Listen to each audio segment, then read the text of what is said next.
एक बार फिर एक नई जिंदगी में एक परमेश्वर की महान योजनाओं के एक नए दिन में आप सभी का स्वागत है। जो हम जिंदों के बीच में है, उस परमेश्वर का ये महान अनुग्रह है सच में। और इसके लिए हम उस परमेश्वर का धन्यवाद और धन्यवाद और धन्यवाद करते हैं। मेरे साथ जितने इस वक्त लाइव पर हैं, आप सभी का स्वागत, जो हर दिन की भांति मेरे साथ है। बहुत से जाने पहचाने नाम हैं जिन्हें मैं जानता हूं, कुछ नए नाम भी हैं। मैं आप सभी का स्वागत करता हूं, जो आने वाले समय में इस वीडियो को शेयरिंग के माध्यम से देखने जा रहे हैं। मैं आप सभी का हाथ जोड़कर शुक्रिया करता हूं और आप सभी का स्वागत करता हूं, धन्यवाद भी करता हूं कि आप हमारे पेज के साथ सहभागी होने जा रहे हैं। और हमारे पेज का एक ही उद्देश्य है, नए यरूशलेम का प्रचार करना, वास्तविक सत्य को जानना। और पवित्र आत्मा के बगैर, ये मेरे ज्ञान, मेरी बुद्धि, मेरी क्षमता के बगैर में कुछ भी संभव नहीं है। पवित्र आत्मा के द्वारा ही सारी बातें हैं। वो लोग जो मुझे YouTube में देखते हैं, प्रभु आपको भी बहुत आयत की आशीष दे। और हम सभी का उद्देश्य यही कि हम आत्मिक जिंदगी को प्राप्त कर सकें।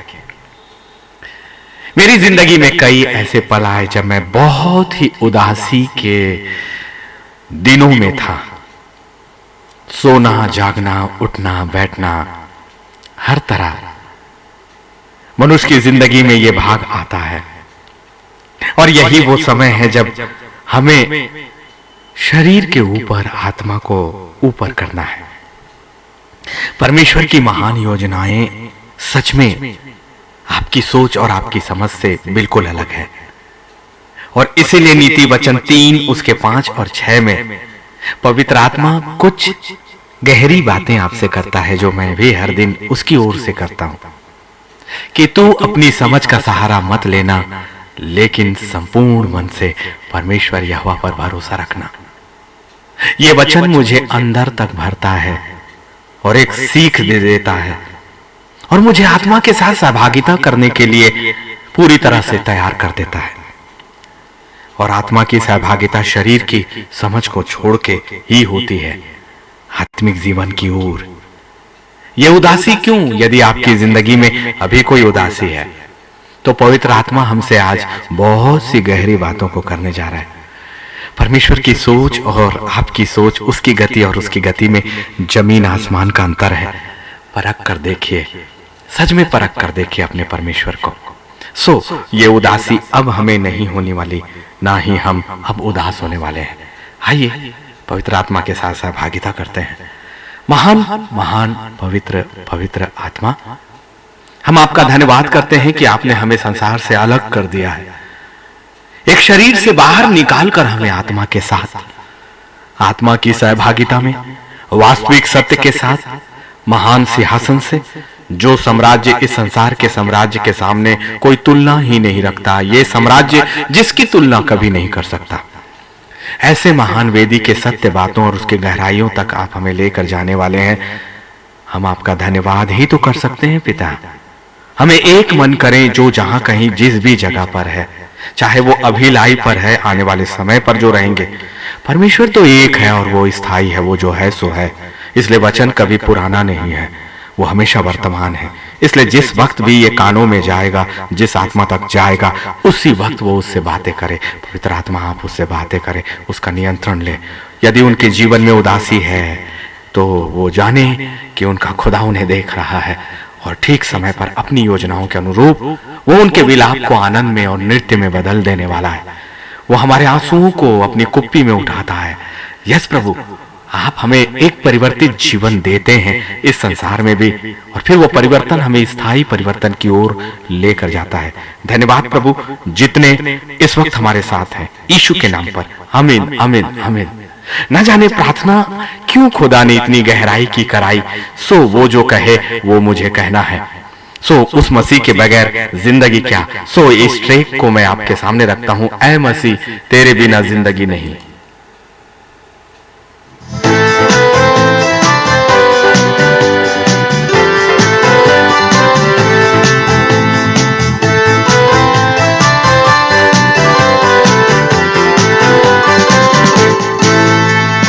ऐ मसीह, तेरे बिना जिंदगी में है न कोई खुशी। ऐ मसीह, तेरे बिना जिंदगी में है न कोई खुशी।